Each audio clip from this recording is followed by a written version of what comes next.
All right. This is why your sales pipeline is all stopped up. Normally we've got Christian and Randy Gerson on here with me, but today you just get me. That's good because most people say they want more of me. No, I'm just kidding. They don't. Randy is actually not feeling very well, and Chris is busy with a client webinar.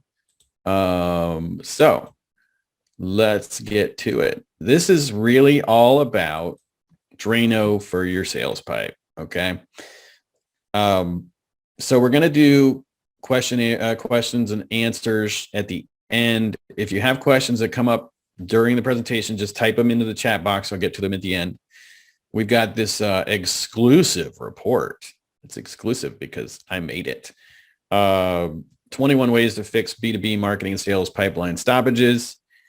We'll give you that if you stay till the end. Otherwise, you're out of luck. And there will be a recording for this. We don't play that game where we're like, maybe if we say there's no replay, they'll show up. We don't do that. We'll make sure you guys can get access to that and all of our other webinars.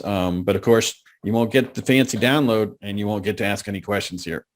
So who are we? Well, Randy's not here, but he's a guy. He's the guy that runs Gerson and Associates. He's a sales guy that knows marketing. Worked with a bunch of cool companies, 30 years in marketing, 35 years in sales. He was a number 2 Xerox rep in the US and number 1 in the West at one point. So everything he's done with sales informs what we do and what we do for our clients. Also a marketing professor at SDSU along with Chris. And I am more of a marketing guy that knows sales. So that's partly why we deal with the entire pipeline. Worked with a bunch of clients, 23 years in marketing, 12 years in sales, wrote a number of books, including LinkedIn for Business. And that is way more than you need to know about me. So what are we going to talk about today? We're going to talk about what is the marketing and sales pipeline? What are those 21 things that block it? And then B2B Drano, how do we get that flowing again? And then the Q&A, of course.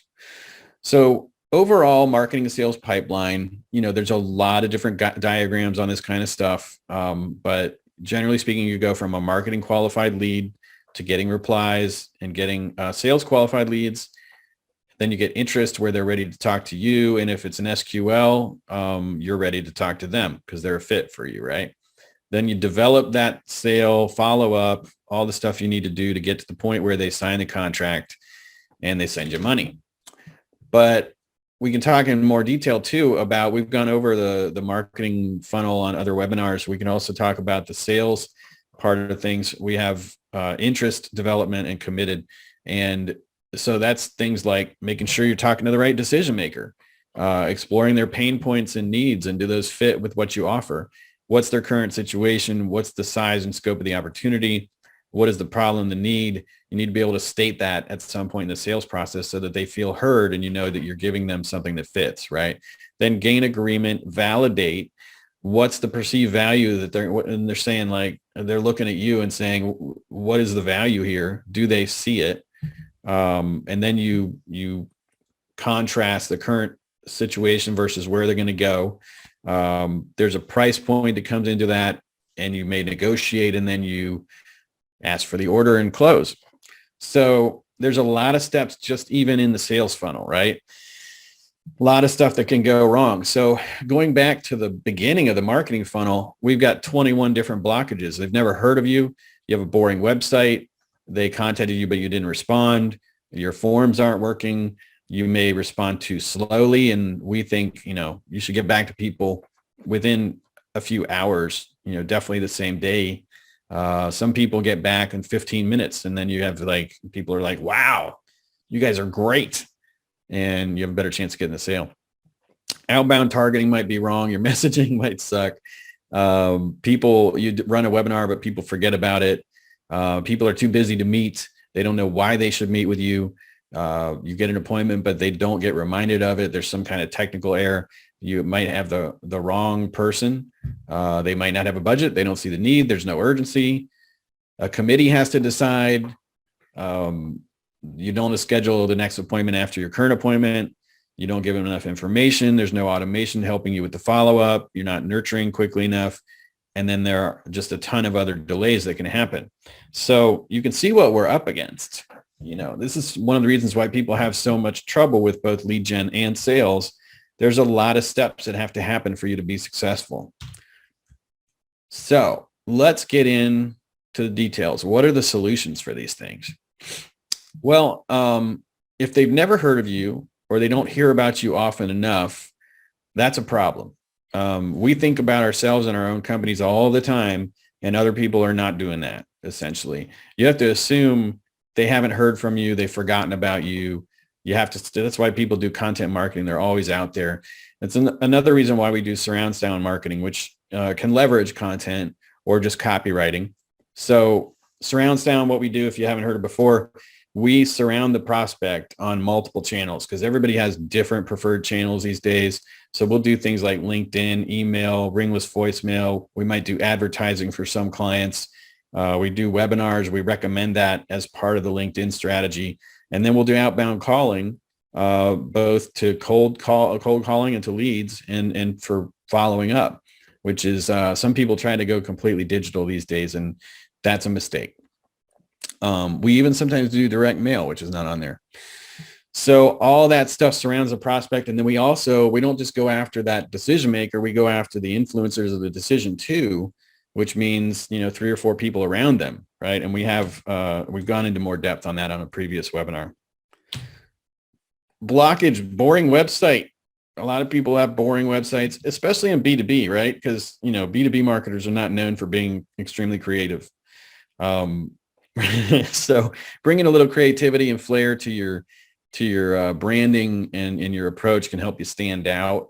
Unless you're going after, let's say you're going after a government and it's maybe they feel like they trust you more if you're boring, but you want to have value-based design, which means, what are your corporate values and so for example, for Gerson and Associates, we have trust, impact, and adaptability. And then we have to ask ourselves, like, what does a trusted website look like? What does a high impact website look like? What font looks trustworthy, high impact, and flexible? So that kind of design helps create not just a good brand, but one that's unified around what you provide and what your customers value. Better copywriting, you can never study copywriting enough. And you have to practice it a lot. It's just like any kind of creative endeavor. There are a lot of principles and it needs a lot of practice. So this is something I find that people don't value the impact of copywriting. But because when I started doing marketing, I started doing Google marketing and ads, I saw immediate impact, right? If you change this word, you get, this much lower ROI, right? You get this many fewer sales. So just for example, when you change the and spelled out A-N-D to an ampersand, my finding was that it always performed poorly, right? And you're saving space because it's very little space, but you lost money. You lose money over it, right? Having video really helps. Everybody knows that. Should be working on your video. Now, this one is really basic. When people fill out a form, who's monitoring that and replying, right? And again, you need to do it fast. So you got to have people monitoring and following up daily. The form doesn't work and you don't realize it. I have to confess, I hate talking about my mistakes, but one time I spent about $24,000 on Google Ads and my form wasn't working and I didn't realize it. I was doing too many things. I was busy. It really taught me a lesson that, you need to be on top of things. You need to be able to monitor what's happening. And if things aren't right, you need to really investigate big time.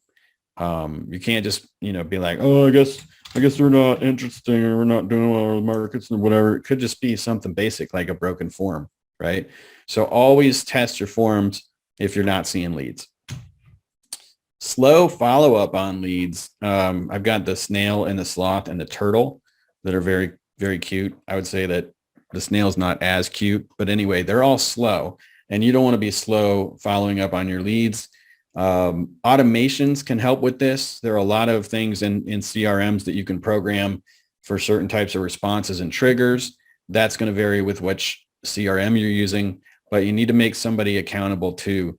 For every step of our funnel, we've got what you need to do and who's responsible for it. Just like a project management situation, whose job is it to follow up? What's the follow-up process? And is it working? Outbound targeting might be wrong. You should never shoot babies in the face. Not a good idea. But if you're off target, that can happen.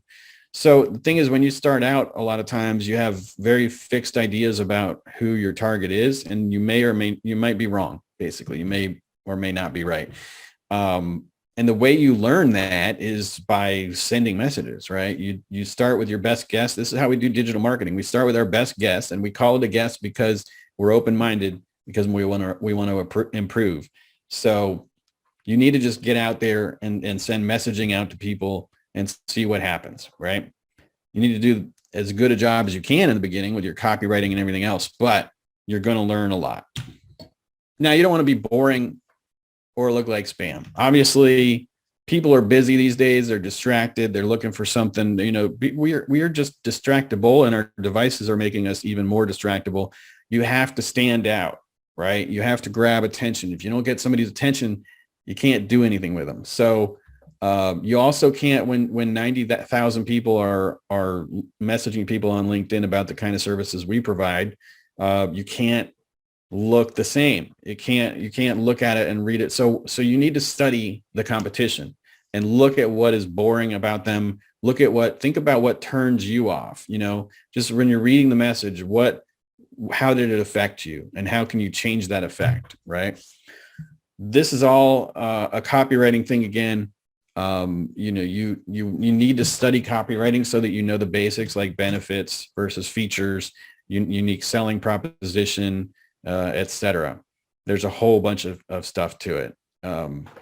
So copywriting is key. And starting off at the beginning too, sometimes you'll notice in an email, you get a little preview, or in LinkedIn, there might be a little preview. How many characters do you get there, and what can you put there to get them to click on it, right? That's the first thing they see.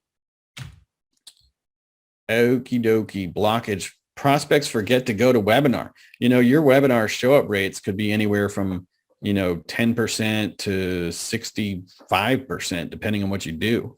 And so you got to automate reminders, send calendar invites is another thing we do. You're definitely going to see a lower attendance rate on LinkedIn promoted stuff than through email, and you can follow up with ringless voicemails as well.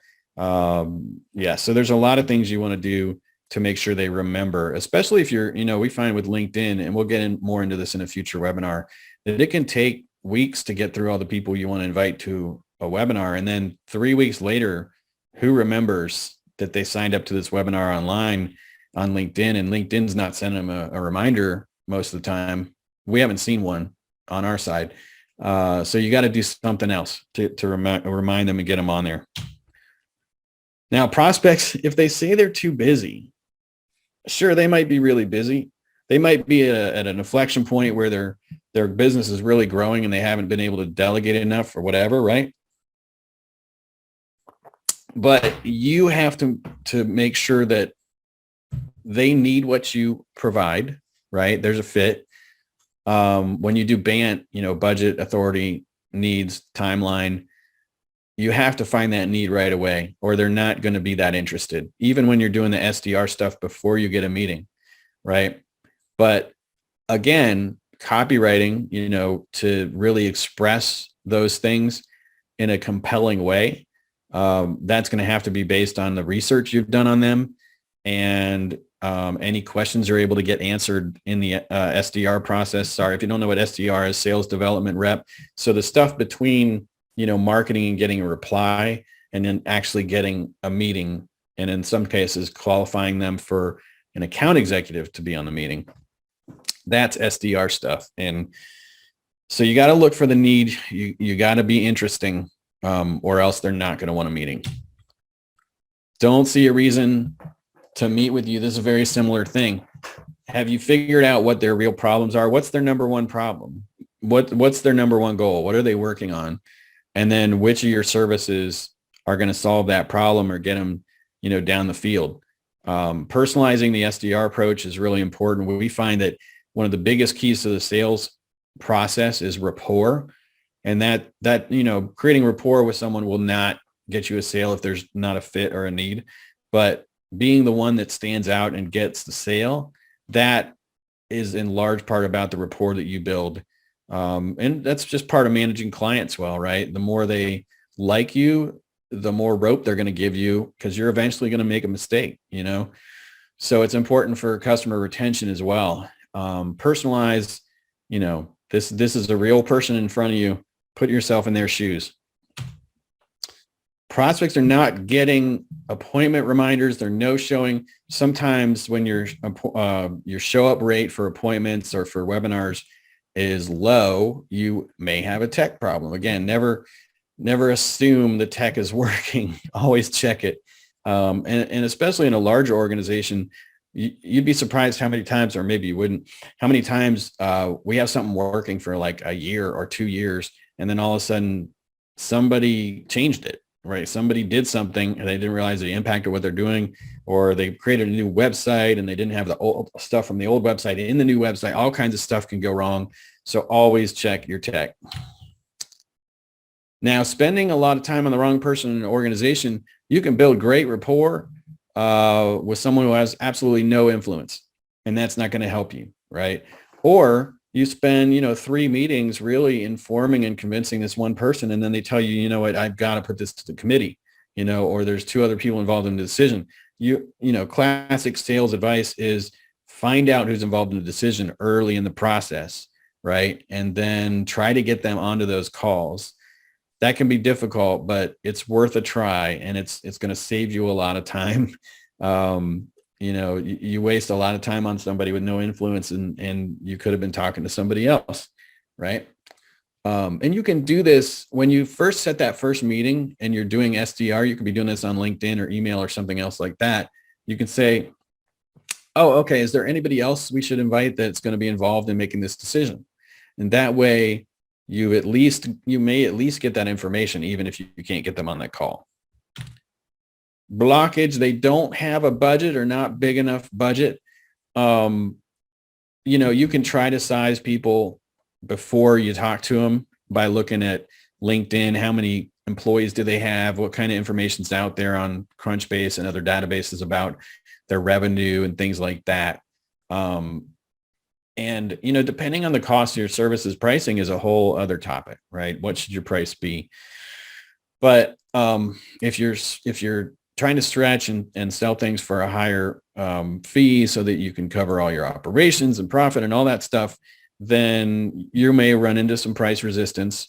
And I will tell you, it's a red flag early on. If somebody's talking about price right away, number one, they've commoditized you. They think they can get the same thing from somebody else. And then, so you haven't had a chance yet to show why you're different or better, especially for them.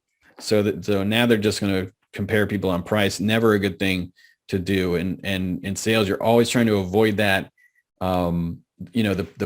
The companies that don't ask about price, and there's a good chance that it's not a factor for them. Right. And so, what you can do, we try to put it to the end after we've done a scope. Like, what are we actually doing for you?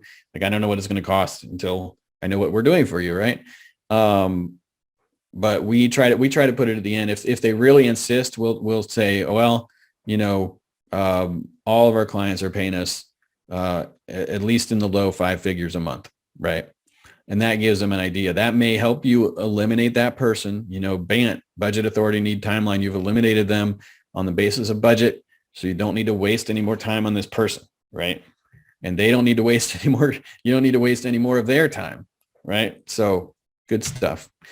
If they don't see a need for your services, well, let's go back to, did they say they had a problem that you can solve? How important is that problem to them? What are their goals? Can you help with that? How important are those to them? And then paint the picture, like what's going to happen if you don't do this, and what's going to happen if you do, right? What's your competition going to do while you're not doing it? Okay. And then just make sure you've been clear on the fact that you can solve it, that they can see that you can solve it, that they agree that you could solve it, right? Get through all that stuff. You got a much better chance. they don't have any urgency, then again, what's it going to cost them if they delay? You can paint a picture of how their competition is catching up or getting ahead. There's usually evidence in the marketplace for that kind of thing. So look for it, talk about it, be specific. And then you can propose a trial period too, because people may not want to bite off on this, year-long contract or whatever it is. Some organizations require that, and that's fine. But if you can give them, a reasonable taste, to dip their toes in, maybe it's 3 months, whatever it is. It's long enough for you to show them you can do a good job. But it makes it easier for them to commit. All right, let me just check the chat here. Okay, cool. Again, committee has to decide, not just one person. You could be dealing with the wrong person, like we talked about earlier. You could be talking to only one part of the committee. As we know, committee sales can be very difficult.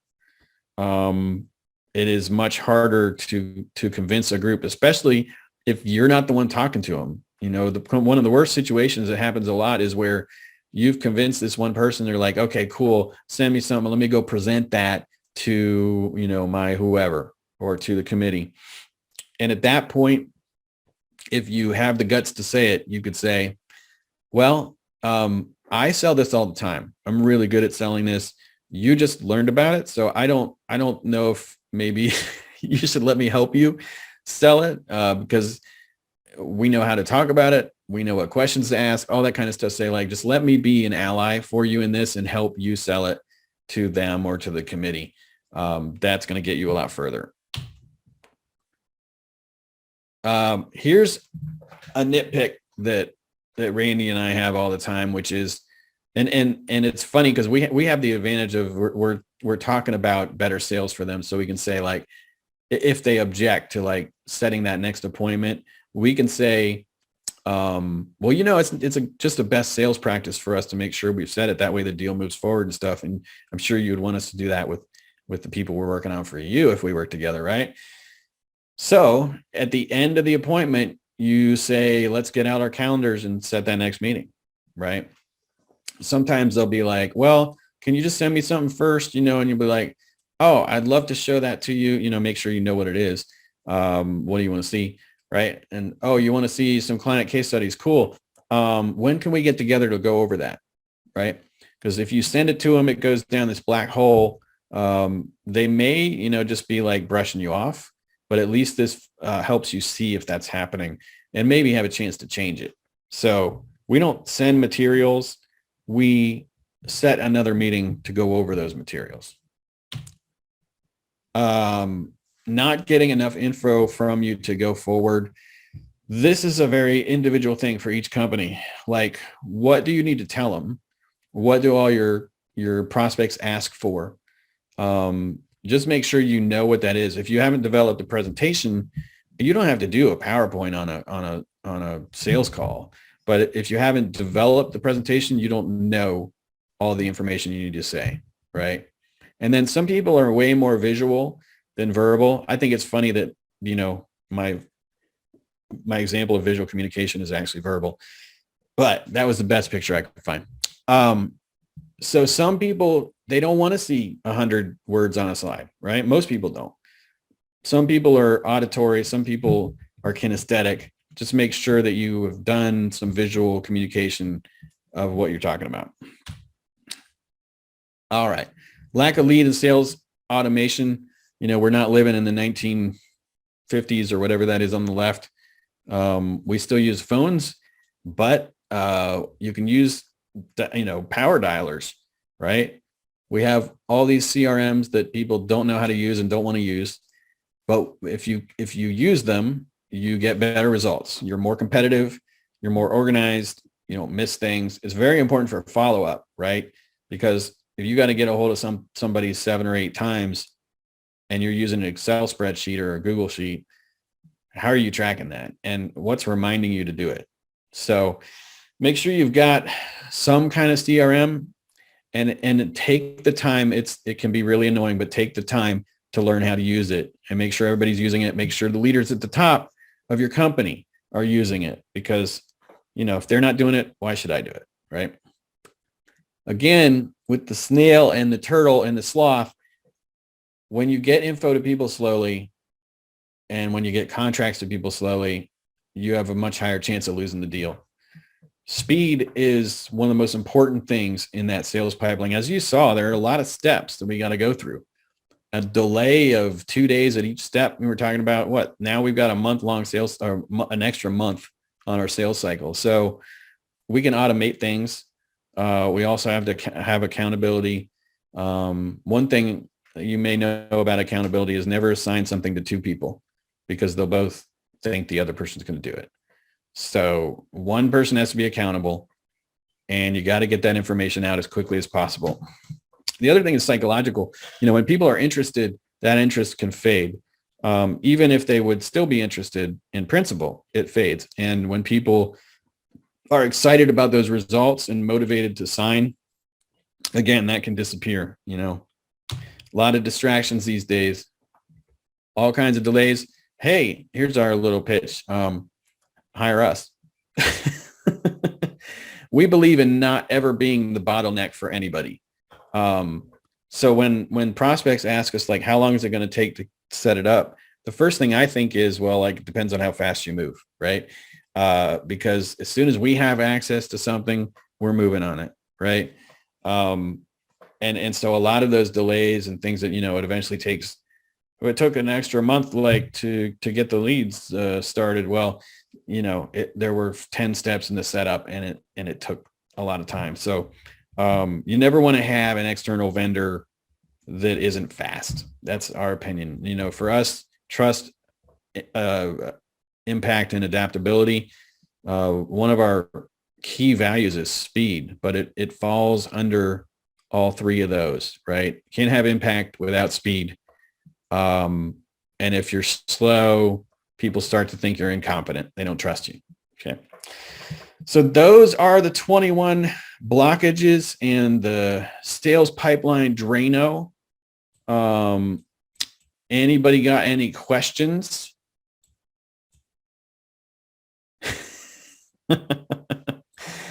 I should have made up some fake questions, right?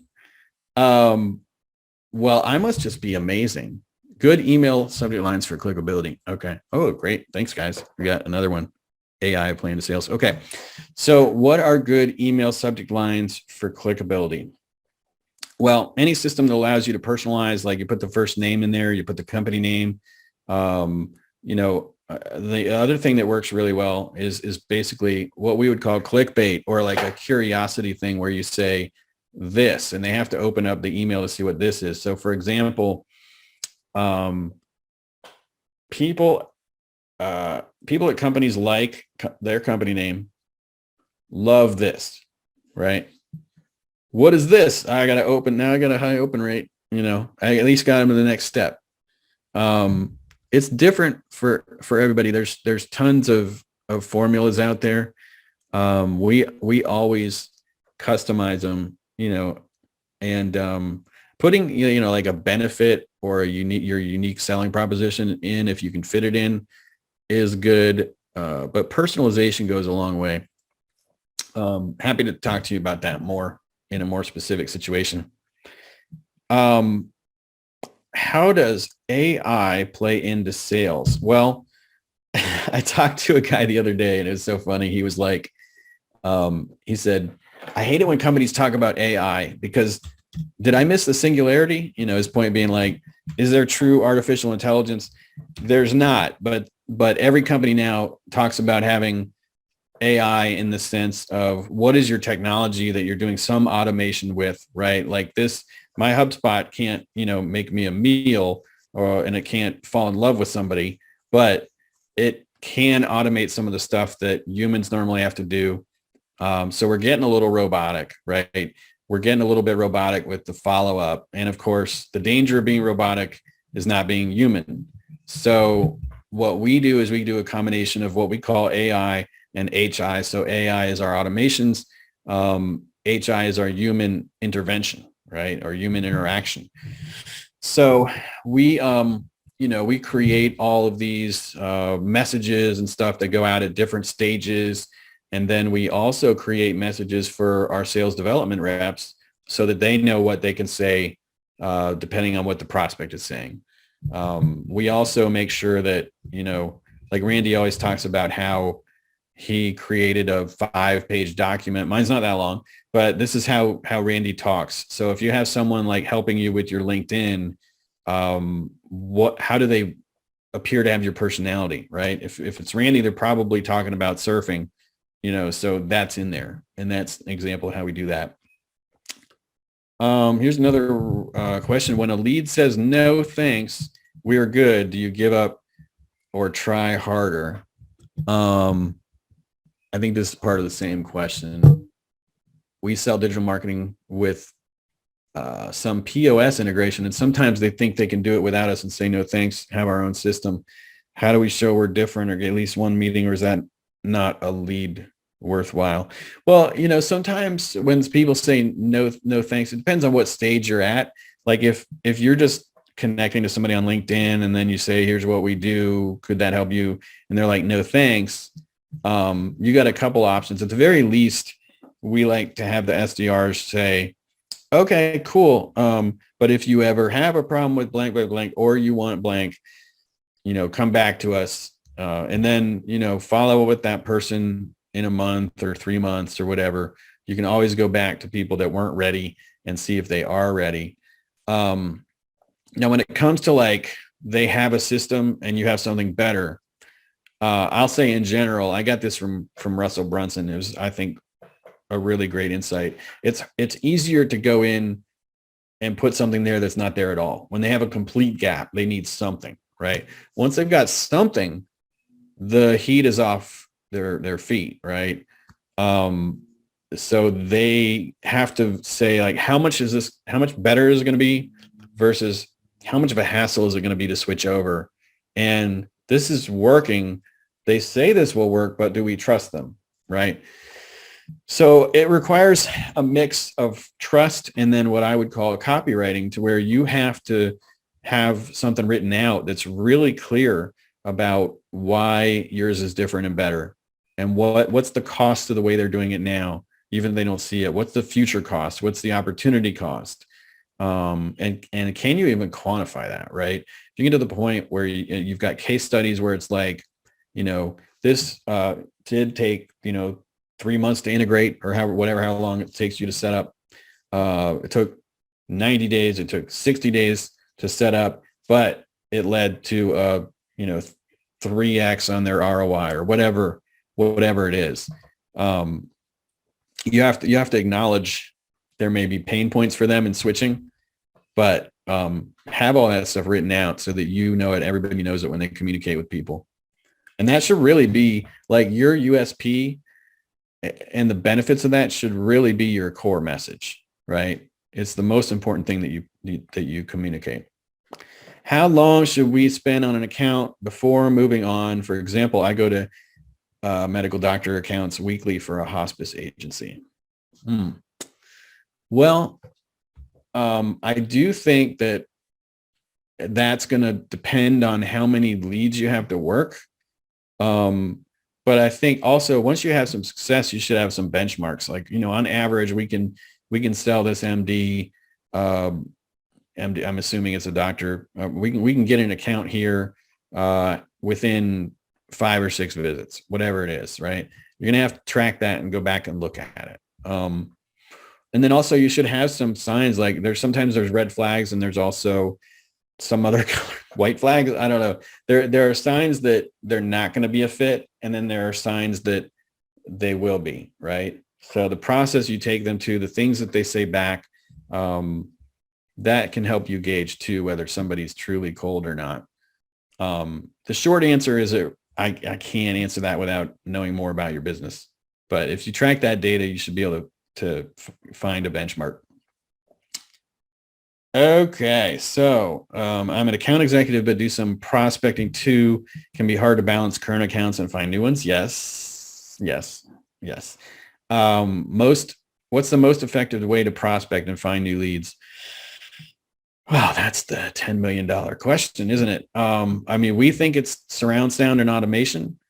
Um, so that's a big part of it, but you got to be able to, you got to nail the entire process, and I know a lot of people are wearing multiple hats. It obviously be ideal if you could just do customer service and not also be in sales.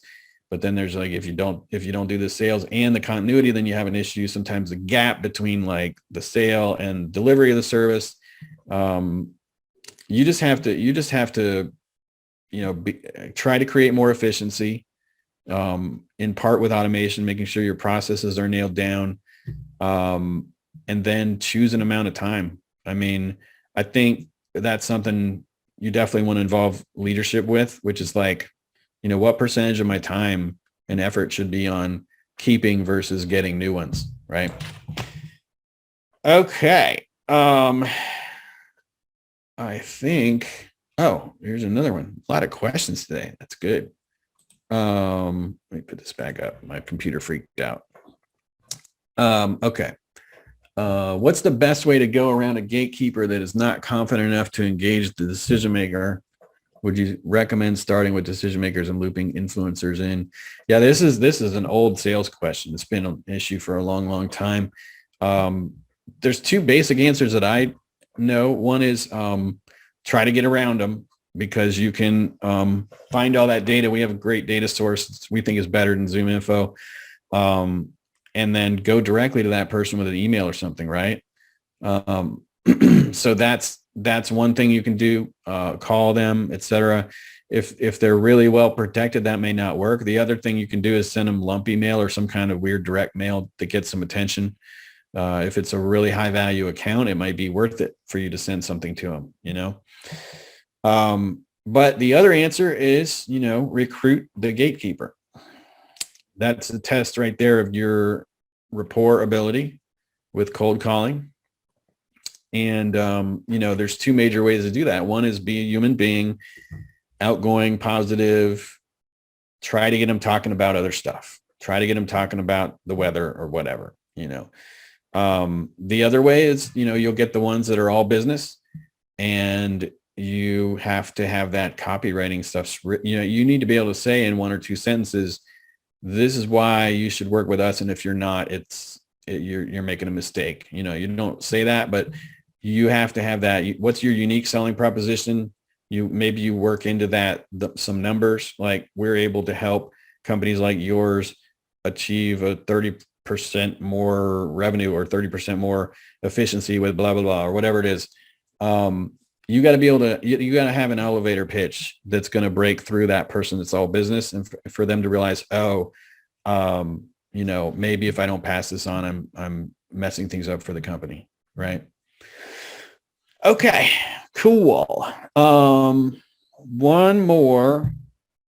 This is great, guys. Thanks for all the questions. Kelsey recommends Fanatical Prospecting by Jeb Blount. That was a good book. I probably read at least 10 or 20 sales books a year. There's a lot of them out there, and they're always going to give you new ideas. I try to reread some of them. Sometimes you don't get the same impact from rereading, but some of them are worth it. We should actually do a webinar that's all about the best sales books. So how much is too often with follow-up, how often to bubble up an email when waiting for a decision? Don't want to come off desperate, but don't want to drop the ball and lose top of mind. Yeah. Again, I think this will calibrate a little bit, but depending on your industry and the kind of decision maker you're going after. I mean, I wouldn't necessarily do it every day, but it depends on the situation. If you're having trouble getting that next meeting, once or twice a week might be good. The other thing is like to do multiple types of contact, right? Like I email you, I call you and leave a voicemail. Did you get my email? When are we going to blah, blah, blah. Yeah. So, and then linked into like, this is a good one. Like, hey, just want to make sure you're getting my emails. You have to have an excuse to bug somebody, right? And then you can always, if you're having trouble with that, you got any content that you can send, like, as we're, waiting for the next step, I thought you might like this article or whatever it is, this infographic. It's always good to come up with excuses to contact people, right? Like, why is this guy bothering me? You don't want to say, I'm just following up what's going on. Not very compelling. All right. Cool. Well, I think that's it. I hope you guys enjoyed that. Thanks for all the questions. Our next webinar is going to be on LinkedIn events in June. So keep an eye out for that. We'll post that on LinkedIn and probably maybe email you about it if we have your email. And then we have a Calendly. Thank you for putting that in there, Saw.